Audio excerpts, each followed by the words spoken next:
അസ്സലാമു അലൈക്കും വറഹ്മത്തുള്ളാഹി. അബൂ മൂസൽ അശ്അരി റളിയല്ലാഹു അൻഹു ഉദ്ധരിക്കുന്ന ഒരു ഹദീസിൽ നബി സല്ലല്ലാഹു അലൈഹി വസല്ലമ തങ്ങൾ ഖുർആൻ ഓതുന്നവരെ കുറിച്ചും ഖുർആൻ ഓതാത്തവരെ കുറിച്ചും നമുക്ക് മനസ്സിലാകുന്ന രൂപത്തിൽ നല്ല ഉദാഹരണം സഹിതം വ്യക്തമാക്കുന്നുണ്ട്. നമുക്ക് ഹദീസ് ഒന്ന് കേട്ടാലോ. നബി സല്ലല്ലാഹു അലൈഹി വസല്ലം പറയാണ്, അൽ മുഅ്മിനുൽ ലദീ യഖ്റഉൽ ഖുർആന, ഖുർആൻ പാരായണം ചെയ്യുന്ന ഒരു മുഅ്മിൻ മസൽ ഉതുർജ, അത് നാരങ്ങ പോലെയാണ്. നാരങ്ങന്റെ സ്വഭാവം റീഹുഹ ത്വയ്യിബ്, അതിന് നല്ല സുഗന്ധമായിരിക്കും. വ തംറുഹ ത്വയ്യിബ്, അത് നല്ല രുചിയായിരിക്കും, നല്ല സുഗന്ധമായിരിക്കും, നല്ല രുചിയായിരിക്കും. എന്നാൽ അടുത്തൊരു ഉദാഹരണം പറയുന്നു, വ മസലുൽ മുഅ്മിനിൽ ലദീ ലാ യഖ്റഉൽ ഖുർആന, ഖുർആൻ ഓതാത്ത ഒരു മുഅ്മിൻ മസൽ തംറ, കാരക്ക പോലെയാണ്. ലാ റീഹ ലഹ, അതിന് സുഗന്ധം ഉണ്ടാവില്ല. കാരക്ക വാസനിച്ചാൽ സുഗന്ധം ലഭിക്കുകയില്ല. വ തംറുഹ ഹുൽവ്, എന്നാൽ അതിന്റെ നല്ല മധുരായിരിക്കും, അതിന്റെ ഉള്ളിൽ നല്ല മധുരമായിരിക്കും.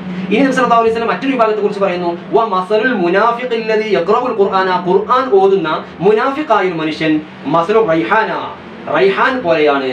അതിന്റെ സുഗന്ധം നല്ല സുഗന്ധമാണ്, പക്ഷെ അതിന്റെ രുചി വളരെ കയ്പേറിയതാണ്.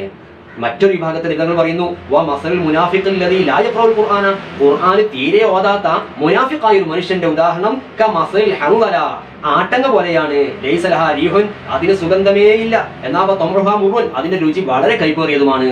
ഇങ്ങനെയാണ് ഖുർആൻ ഓതുന്നവരും ഓതാത്തവരും. ഖുർആൻ ഓതുകയും ഖുർആൻ ഓതുന്ന മുഅ്മിൻ നല്ല സുഗന്ധമുള്ളതായിരിക്കും, അതുപോലെ നല്ല മധുരമായിരിക്കും. അദ്ദേഹത്തിന്റെ വായിൽ നിന്ന് മധുരമുള്ള സംസാരമായിരിക്കും, അദ്ദേഹത്തിന്റെ ഹൃദയത്തിൽ നല്ല സംശുദ്ധമായ ചിന്തകളായിരിക്കും. എന്നാൽ ഖുർആൻ ഓതാത്ത മുഅ്മിനാണെങ്കിൽ വായിൽ നിന്ന് മധുരമുള്ള വാക്ക് വന്നുകൊള്ളണമെന്നില്ല, വെറുപ്പുള്ള വാക്കും വരാം, പക്ഷേ ഹൃദയം ശുദ്ധമായിരിക്കും. എന്നാൽ ഖുർആൻ ഓതുന്ന മുനാഫിഖോ, അദ്ദേഹത്തിന്റെ വാക്ക് ചിലപ്പോൾ നല്ല മാധുര്യമുള്ള വാക്കായിരിക്കാം, പക്ഷേ ഉള്ളു ചീഞ്ഞു നാറുന്ന ദുർഗന്ധമൊലിക്കുന്ന രൂപത്തിലായിരിക്കും ഉണ്ടാവുക. എന്നാൽ ഖുർആൻ ഓതാത്ത മുനാഫിഖായ ആളോ, അദ്ദേഹത്തിന്റെ വാക്കും നല്ലതാവില്ല, അദ്ദേഹമായ വാക്കുണ്ടാവുകയില്ല, മോശമായ വാക്കുകളായിരിക്കും. എന്നാലോ ഹൃദയം വളരെ മോശമായതായിരിക്കും. ഇങ്ങനെയാണ് ഖുർആൻ ഓതുന്നതിന്റെ ഉദാഹരണങ്ങൾ. അതുകൊണ്ട് മുഅ്മിനീങ്ങൾ, നമ്മൾ സത്യവിശ്വാസികൾ, നമ്മുടെ വാക്കും മനസ്സും സംശുദ്ധമാകാൻ നമ്മൾ മുഅ്മിനാകുന്നതോടൊപ്പം പരിശുദ്ധമായ ഖുർആൻ ധാരാളം പാരായണം ചെയ്യുക.